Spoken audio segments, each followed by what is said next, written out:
एक बार एक गांव में एक किसान अपने दुखों से बहुत दुखी था।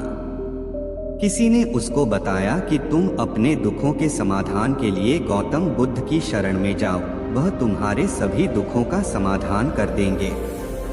यह सुनकर वह किसान बुद्ध की शरण में चल पड़ा।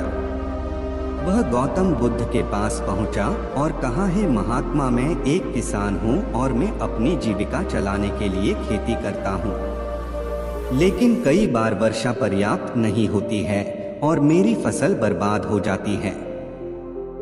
किसान ने आगे कहा, मैं विवाहित हूँ, मेरी पत्नी मेरा ख्याल रखती है और मैं उससे प्रेम करता हूँ, लेकिन कभी कभी वह मुझे परेशान करती है, जिससे मुझे लगता है कि मैं उससे उकता गया हूँ और मुझे लगता है कि अगर वह मेरे जीवन में नहीं होती तो कितना अच्छा होता।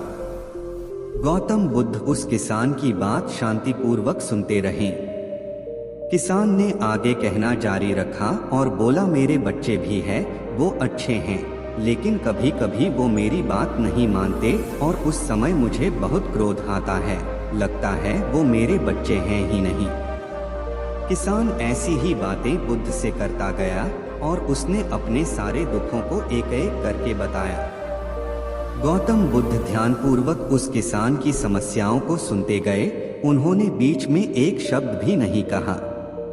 किसान अपनी समस्याएं बताता चला गया और आखिर में किसान के पास बताने को कोई भी समस्या नहीं बची। अपना मन हल्का हो जाने के बाद वह चुप हो गया और बुद्ध के जवाब की प्रतीक्षा करने लगा, लेकिन बुद्ध ने कुछ नहीं कहा। किसान अब और सब्र नहीं कर सकता था। वह आवाज ऊंची करते हुए बोला, क्या आप मेरी समस्याओं का समाधान नहीं करेंगे? मैं तुम्हारी कोई सहायता नहीं कर सकता, बुद्ध ने उत्तर दिया। किसान को अपने कानों पर यकीन नहीं हुआ। ये आप क्या कह रहे हैं? लोग तो बोलते हैं कि आप सभी के दुखों का निवारण कर देते हैं, तो क्या आप मेरे दुखों का निवारण नहीं करेंगे? बुद्ध ने कहा, सभी के जीवन में कठिनाइयां होती हैं। तुम्हारे जीवन में कोई नई कठिनाई नहीं है। ये कठिनाइयां तो सभी के जीवन में आती जाती हैं। कभी मनुष्य सुखी होता है तो कभी दुखी, कभी उसे पराये अपने लगते हैं और कभी उसे अपने लोग पराये लगने लगते हैं। ये जीवन चक्र है, इनसे कोई नहीं निकल सकता है। वास्तविकता में हमारा जीवन कठिनाइयों से भरा हुआ है। मेरा, तुम्हारा और सभी लोगों का जीवन समस्याओं से ग्रसित है। इसलिए मैं इन समस्याओं का समाधान नहीं कर सकता हूँ। यदि तुम किसी एक समस्या का उपाय कर भी लो तो उसके स्थान पर एक नई समस्या खड़ी हो जाएगी। यही जीवन का अटल सत्य है। यह सुनकर किसान क्रोधित हो गया। बोला, सब लोग कहते हैं कि आप महात्मा हैं। मैं यहाँ एक आस लेकर आया था कि आप मेरी सहायता करेंगे। अगर आप मेरी समस्याओं का समाधान ही नहीं कर सकते तो मेरा यहाँ आना व्यर्थ हुआ। इसका मतलब सभी लोग झूठ बोलते हैं। मैं बेकार ही आपके पास आया। इतना बोलकर किसान उठकर जाने लगा।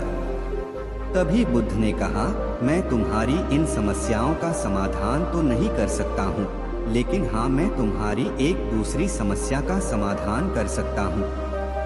किसान ने आश्चर्य से कहा, इन समस्याओं के अलावा दूसरी समस्या? भला वह कौन सी समस्या है? इसी समस्या के कारण ही दूसरी कई समस्याओं का जन्म हुआ है। तुम इस बात को स्वीकार कर लो कि सभी के जीवन में समस्याएं होती हैं, कठिनाइयां होती हैं। तुम सोचते हो कि तुम इस दुनिया में सबसे ज्यादा दुखी हो और तुम्हारे जितना कोई और दुखी नहीं है। तुम अपने आसपास देखो, क्या वो लोग तुमसे कम दुखी हैं? तुम्हें अपना दुख बड़ा लगता है, लेकिन जो लोग तुम्हारे आसपास रहते हैं उनको उनका दुख बड़ा लगता है। इस दुनिया में सभी को अपना दुख बड़ा लगता है, चाहे दुख छोटा हो या फिर बड़ा हो, लेकिन वह जिसके साथ घट रहा है उसके लिए वह दुख बड़ा प्रतीत होता है। अगर तुम ध्यानपूर्वक देखोगे तो समझ जाओगे कि यह जीवन सुख दुख से भरा हुआ है। इसको तुम कभी नहीं बदल सकते हो, लेकिन हाँ, तुम सुख दुख से ऊपर अवश्य उठ सकते हो। यह तुम्हारे लिए संभव है। सुख और दुख को हम आने से रोक नहीं सकते हैं, लेकिन सुख और दुख का हम पर कोई प्रभाव न पड़े ऐसी व्यवस्था हम कर सकते हैं। और इसकी शुरुआत इस तथ्य को समझने के साथ शुरू होती है कि हम कुछ भी कर ले, जीवन में सुख दुख आने ही आने हैं, लेकिन हमें उनसे विचलित नहीं होना चाहिए। इसलिए आज से तुम यह चाहना छोड़ दो कि तुम्हारे जीवन में कोई समस्या ही ना आए, और तब तुम जीवन में आने वाले सुख दुख को स्वयं में समा सकोगे। तूफान के मध्य में भी शांत रह सकोगे और हर्षोल्लास के शोर में भी संतुलित रह पाओगे। किसान बुद्ध की चरणों में गिर पड़ा। वह समझ चुका था कि अब उसे क्या करना है। मित्रों, यह जीवन सुख दुख से भरा हुआ है। ऐसे में यह सोचना गलत है कि दुख कभी आए ही नहीं। इस कहानी में भगवान बुद्ध द्वारा कही गई बातें हमें दुख से घबराने या सुख में अत्यंत उत्साहित होने की जगह एक संतुलित जीवन जीने का संदेश देती हैं। दोस्तों, आशा करते हैं यह बात आप समझे होंगे। तो दोस्तों, आज के वीडियो में बस इतना ही। उम्मीद है आपको यह वीडियो पसंद आई होगी। अगर पसंद आई होगी तो वीडियो को एक लाइक करना मत भूलिएगा। धन्यवाद।